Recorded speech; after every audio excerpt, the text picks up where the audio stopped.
Hello, darling parents. Welcome to yet another FB Live from Wow Parenting. It gives me so much joy to be with you, and I'm so excited for today's topic. Isn't this topic very fascinating? Summer vacations are here, and many parents ask me this question that children are at home. We will have a lot of time with children. What do we do in this time with our kids? The whole year around, we don't get as much time as we would prefer to with our children. For the children have to go to school, they have to do their homework, they have to go to their classes, and there's quite a lot of running around which happens. Summer times, fortunately, is a time where there is no school, there is no homework, there's not so many classes in hurry burry, so there is a lot of time. And in this time, this summer, let's make the best use of our time together. I asked many parents that, what do you do to ensure that you have a great time with children? And unfortunately, there was a lot of silences. Yeah. When I asked parents, how do you utilize the time and the opportunity that you get to mold your child these summers? Anything special that you do in this time? And they said, no, we are always looking at ways to keep them busy. And sometimes the response was like, इतना परेशान हो जाते हैं summer में तो wait करते हैं कि कब वापस स्कूल चालू हो और हम लोग थोड़ा वापस फ्री हो.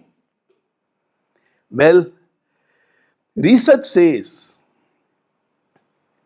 even if a child has a brilliant IQ, if they don't feel very good deep within about themselves, their IQ will be of no value.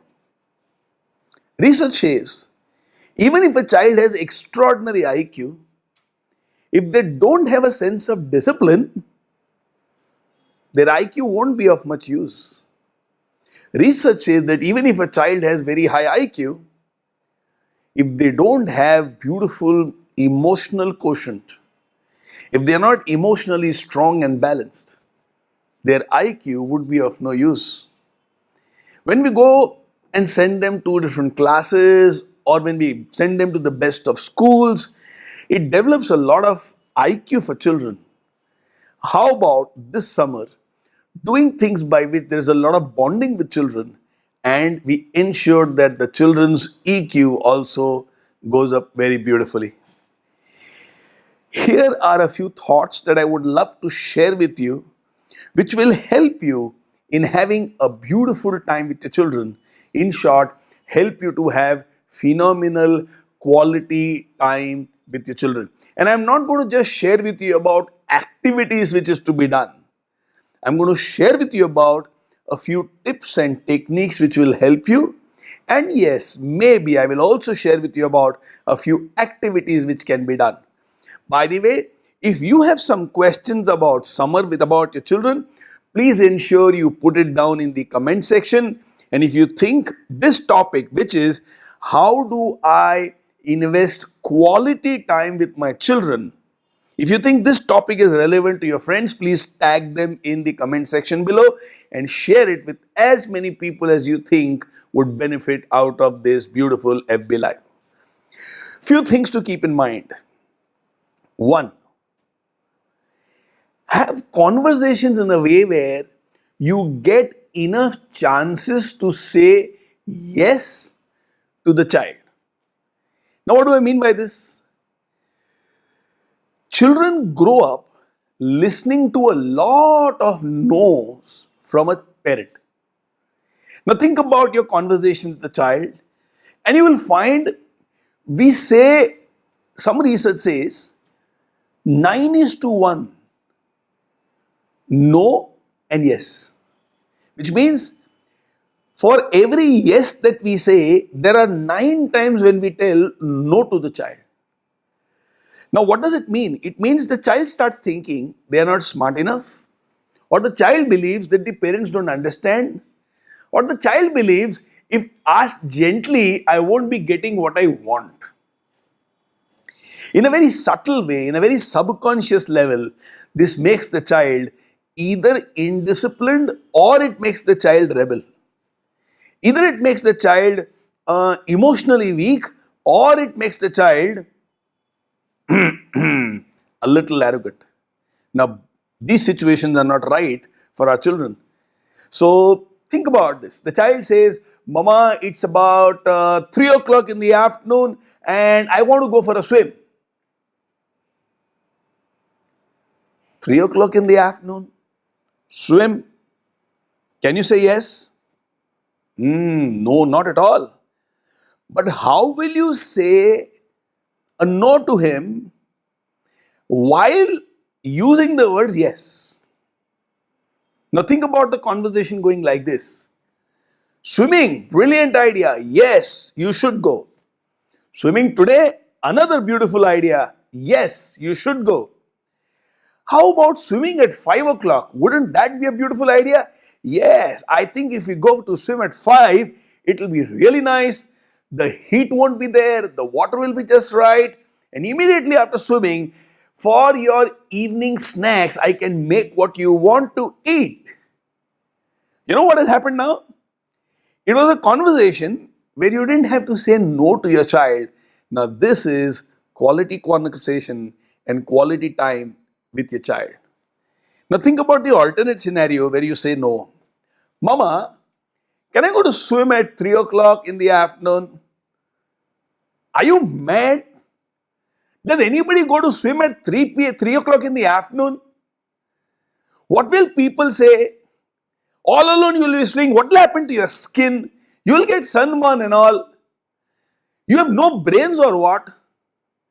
If you would have told 6 o'clock and I understand, 3 o'clock, such a stupid fellow you are.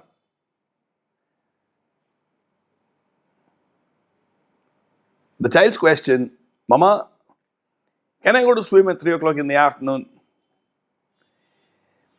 If you have decided that I'm going to tackle it with a yes, it becomes a quality conversation.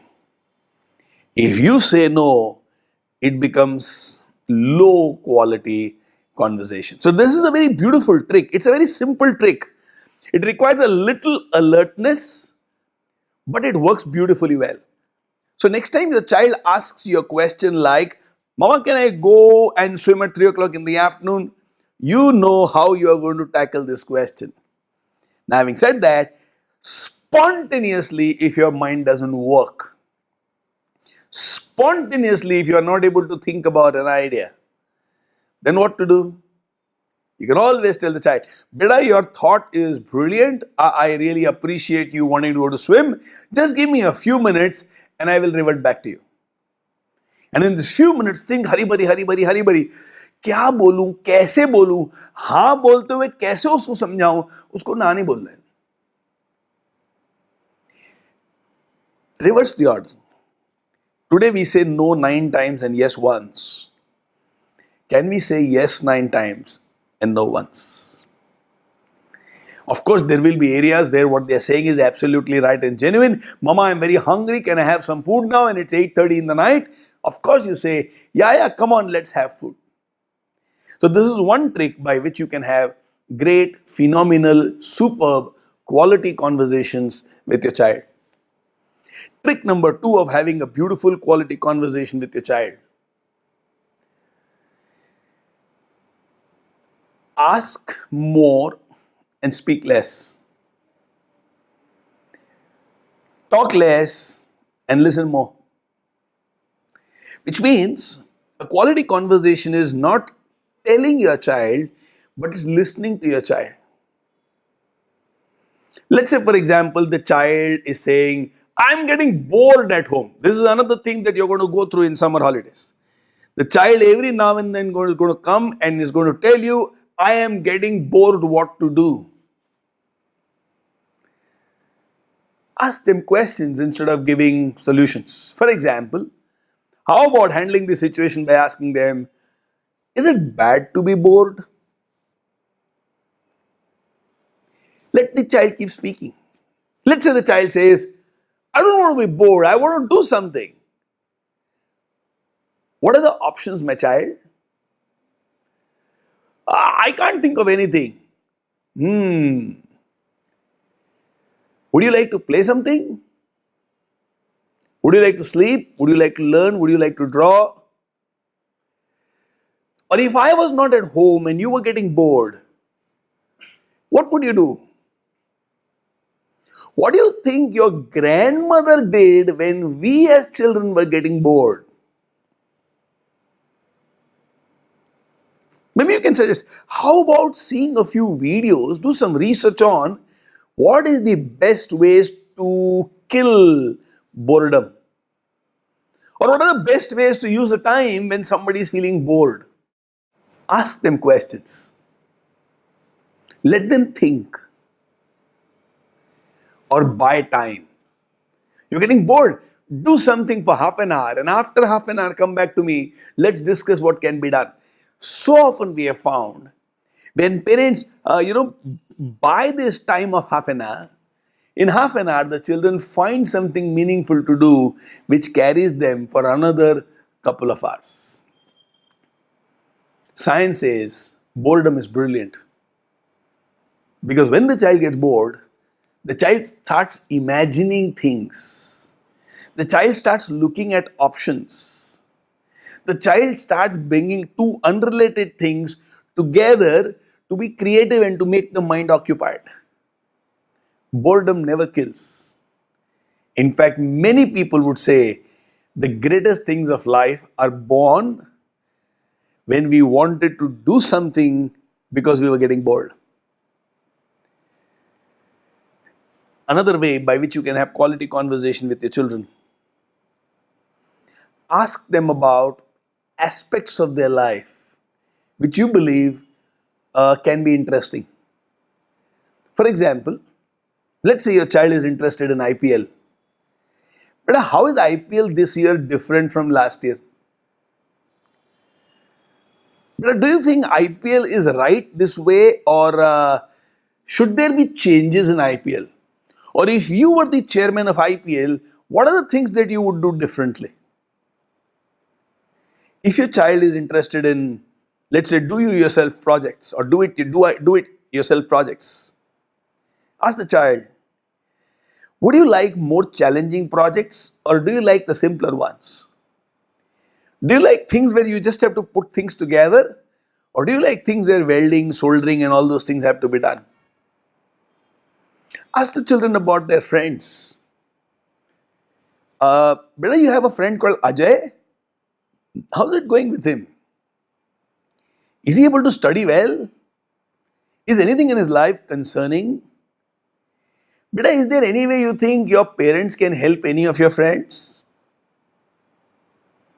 If your child is interested in fashion, hey, whom do you admire for fashion today?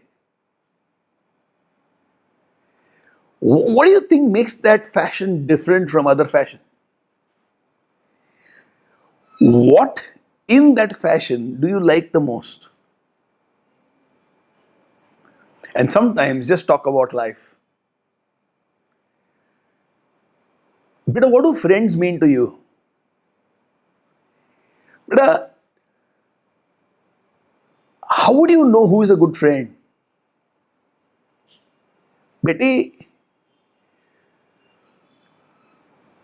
if your friend asks you to lie, should you drop that friendship? Should you correct that friend? Should you be patient and just accept it? How should it be when you find that your friend is doing something wrong or asking you to do something wrong? Life lessons need not be told. When we ask children for their opinions, you will find so much of life lessons is already in place. Sometimes 90% of what you wanted to tell, they have already understood and realized. And then all you need to do is appreciate them and fill in just that 10%. You know what will happen as a result of it? Your child will feel very confident. Your child will believe that you believe in them. Your child will believe that even if I lose some important relationships or friends out there, I can still have these fantastic conversations with my parents. You know, the greatest things which happens in a home is strong bonding and strong relationships. And when relationships at home is strong, in case something wrong happens to a relationship in the world outside, your child will still feel sad but bounce back fast. Your child will still cry, but they know that they have fallback options. Your child will still miss some friendships, maybe stay hurt a little, but they want to carry on in life. They are not going to sulk and sit in one corner and give up and be depressed. So this summer, use every occasion that you have to build fantastic relationship with your child by having quality conversations morning, afternoon, evening, night. And remember, if you can reverse the ratio, 1 no and 9 yes, that is going to be phenomenal. It's going to be a challenge for you. It's not going to be as easy as you think right now. But you and me as parents need to excel in this. We need to pass in this. When we do that, you and me will feel very fulfilled when 20 years down the line, your children are adults and you see them interacting with the children and your children are doing really well in life, very well settled. I'm telling you, your proudest personal achievements will become insignificant to the sense of pride you feel when you see your children doing well in life. I'm sure your child will really do well in life and make you proud. Wish you all the best and love you so much. Hello parents, do subscribe to our channel and press the bell icon to never miss an update from Wow Parenting.